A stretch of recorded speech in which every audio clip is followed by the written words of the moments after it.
morning everyone. This is RJ Sneha, RJ Ann, RJ Krishna, RJ Rose. തണൽക്കൂട്ടം എഫ്എമ്മിലേക്ക് എല്ലാവർക്കും സ്വാഗതം. എല്ലാവർക്കും സുഖമല്ലേ? സ്കൂളിലെ പഠനമൊക്കെ എങ്ങനെ പോകുന്നു? എല്ലാ വിഷയങ്ങളും തുടങ്ങിയില്ലേ? അതാത് ദിവസത്തെ പാഠങ്ങൾ പഠിച്ചു പോകണം, അല്ലെങ്കിൽ പരീക്ഷാ സമയത്ത് കുന്നുപോലെ കുടികിടക്കും. രാവിലെ എഴുന്നേക്കാൻ മടിയുണ്ടോ? എന്തൊരു തണുപ്പാണല്ലേ. കൂടാതെ നല്ല മഴയും. ഈ മഴ കുറച്ച് ദിവസങ്ങൾ കൂടി ഉണ്ടാകുമെന്നാണ് കാലാവസ്ഥക്കാർ പറയുന്നത്. വെള്ളത്തിലിറങ്ങി പനി പിടിക്കാൻ നോക്കണേ. പൗലോ കൊയ്ലോയുടെ ആൽക്കെമിസ്റ്റ് എന്ന നോവൽ പരിചയപ്പെടുത്താനായി 10C ലീ അന്ന ജോയ്സ് എത്തുന്നു.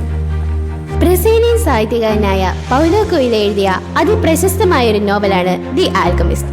ആധുനിക ക്ലാസിക്കായി വാഴ്ത്തപ്പെട്ട ഈ കൃതി 1988 ആദ്യമായി പ്രസിദ്ധീകരിക്കപ്പെട്ടത്. പോർച്ചുഗീസ് ഭാഷയിൽ രചിക്കപ്പെട്ട ഈ നോവൽ 67 ഭാഷകളിലേക്ക് വിവർത്തനം ചെയ്യപ്പെട്ടു.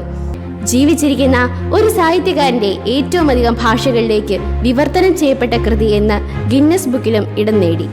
150 രാജ്യങ്ങളിലായി 65 ദശലക്ഷത്തിൽ പരം കോപ്പികൾ വിറ്റഴിക്കപ്പെട്ടു. ആട്ടിടയനായ സാന്റിയാഗോ ഈജിപ്തിലെ പിരമിഡുകൾക്കിടയിൽ ഒരു നിധിയുണ്ടെന്ന് സ്വപ്നം കാണുന്നു. ജീവിത സുഖമോഹിച്ച് നിധി തേടിപ്പോകുന്ന സാന്റിയാഗോയുടെ യാത്രയും മുഖാമുഖം കണ്ടെത്തുന്ന സ്ഥലങ്ങളും ആളുകളും സംഭവങ്ങളുമാണ് ഈ കഥയിൽ അവതരിപ്പിക്കപ്പെടുന്നത്. സ്വപ്നം വിശകലനം ചെയ്യുന്ന വൃദ്ധ, രാജാവെന്ന് സ്വയം പരിചയപ്പെടുത്തുന്ന ആൾ, ബേക്കറിക്കാരൻ, മരുഭൂമിയിൽ സ്ഫടികപാത്രം വിൽക്കുന്നയാൾ, മരുഭൂമി എന്നിവയെല്ലാമാണ് ഇതിലെ പ്രധാന കഥാപാത്രം. ഫാത്തിമയെ കണ്ടെത്തിയ ഇടവേളയ്ക്ക് ശേഷം സാന്റിയാഗോയുടെ യാത്ര വീണ്ടും തുടരുന്നു. ലക്ഷ്യസ്ഥാനത്തെത്തിയെങ്കിലും ജീവിതയാത്രയുടെ നിരർത്ഥകത വെളിപ്പെടുത്തുന്ന മട്ടിലായിരുന്നു യാത്രയുടെ അവസാനം. ലോകം ചുറ്റി സഞ്ചരിക്കാനും നിധികൾ കണ്ടെത്താനും സ്വപ്നം കാണുകയും തന്റെ ആഗ്രഹങ്ങളുടെ ദിശയിൽ നടക്കാനും ധൈര്യം കാണിച്ച ഒരു ഇടയ ബാലൻ. ഒടുവിൽ താൻ അന്വേഷിക്കുന്ന നിധി പിരമിഡുകൾക്കുള്ളിലല്ല, മറിച്ച് അവൻ ആയിരുന്നിടത്ത് തന്നെ ഉണ്ടായിരുന്നുവെന്നും യാത്രയിലുടനീളം നേടിയ അറിവുകളാണ് നിധിയെന്നും അവൻ മനസ്സിലാക്കുന്നു. വായനാ ദിനാചരണത്തിന്റെ ഭാഗമായി നമ്മുടെ 5ാം ക്ലാസ്സിൽ പഠിക്കുന്ന കുട്ടികൾ എഴുത്തുകാരുടെയും പുസ്തകങ്ങളിലെ കഥാപാത്രങ്ങളുടെയും വേഷത്തിൽ കൊങ്ങാണ്ടൂർ പബ്ലിക് ലൈബ്രറിയിൽ പോയി വായിച്ചത് നിങ്ങൾ അറിഞ്ഞില്ലേ? വായനാ വാരാഘോഷത്തിന്റെ ഭാഗമായി കുട്ടികൾ സമ്മാനിച്ച പുസ്തകങ്ങളുമായി ക്ലാസ്സിൽ വായനാമൂല ഒരുക്കി. ഇന്ന് ജൂൺ 21. ഇന്നത്തെ ദിവസത്തിന്റെ പ്രത്യേകത എന്താണെന്ന് അറിയാമോ? ഇന്ന് യോഗാ ദിനമാണ്. മാത്രമല്ല മ്യൂസിക് ഡേയുമാണ്. കൂട്ടുകാർക്കറിയാമോ, ഭാരതത്തിൽ ഉത്ഭവം കൊണ്ട യോഗ ശാരീരികവും മാനസികവും ആത്മീയവുമായ തലങ്ങളെ സ്പർശിച്ച് ശരീരത്തിനും മനസ്സിനും ഉന്മേഷം നൽകുന്നു. ഇന്ന് 11ാം രാജ്യാന്തര യോഗാ ദിനമാണ്. ഏകലോകത്തിനും ആരോഗ്യത്തിനും യോഗ എന്നാണ് ഈ വർഷത്തെ മുദ്രാവാക്യം. അതിന്റെ ഭാഗമായി ധാരാളം പരിപാടികളാണ് നമ്മുടെ രാജ്യത്ത് സംഘടിപ്പിക്കുന്നത്. നമ്മുടെ സ്കൂളിലും ജിജോ സാറിന്റെ നേതൃത്വത്തിൽ യോഗാ ദിനാചരണ പരിപാടികൾ നടത്തപ്പെട്ടു. നമുക്ക് സന്തോഷം വന്നാലും സങ്കടം വന്നാലും ഒരു പാട്ട് കേൾക്കാൻ എല്ലാവർക്കും ഇഷ്ടമാണ്, അല്ലേ? പാട്ട് ഇഷ്ടമില്ലാത്ത ആരാണ് ഈ ലോകത്തുള്ളത്? നമുക്ക് നല്ല പാട്ടുകൾ കേട്ട് വളരാം.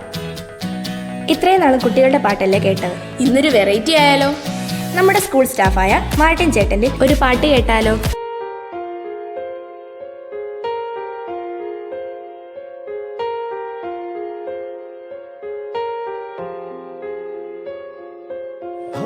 तेरे बिन अब रह नहीं सकते, तेरे बिना क्या वजूद मेरा.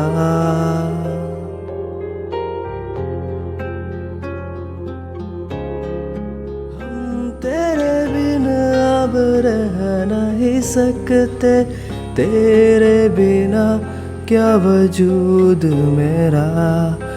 तुझसे जुदा अगर हो जाएंगे तो खुद से ही हो जाएंगे जुदा. നഗരചരിത്രം പരിപാടിയിലേക്ക് സ്വാഗതം.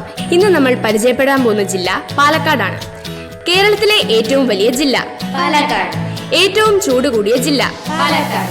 പരുത്തി ഉൽപ്പാദിക്കുന്ന ഏക ജില്ല പാലക്കാട്. ഏറ്റവും വലിയ അണക്കെട്ടായ മലമ്പുഴയും ഭാരതപ്പുഴയും സ്ഥിതി ചെയ്യുന്ന ജില്ല പാലക്കാട്. കേരളത്തിലെ ഏറ്റവും വലിയ റെയിൽവേ സ്റ്റേഷനായി സ്ഥിതി ചെയ്യുന്ന ജില്ല പാലക്കാട്. കേരളത്തിലെ നെല്ലറ എന്നറിയപ്പെടുന്ന ജില്ല Palakkad.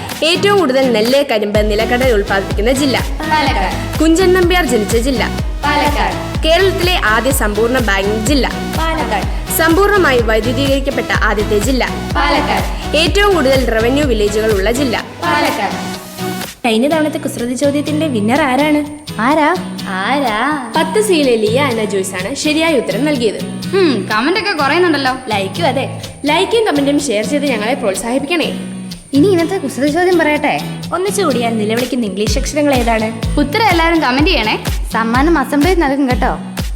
So stay tuned for the next episode. It's me, RJ Sneha, RJ Kೃಷ್ಣ, RJ Rose, signing off.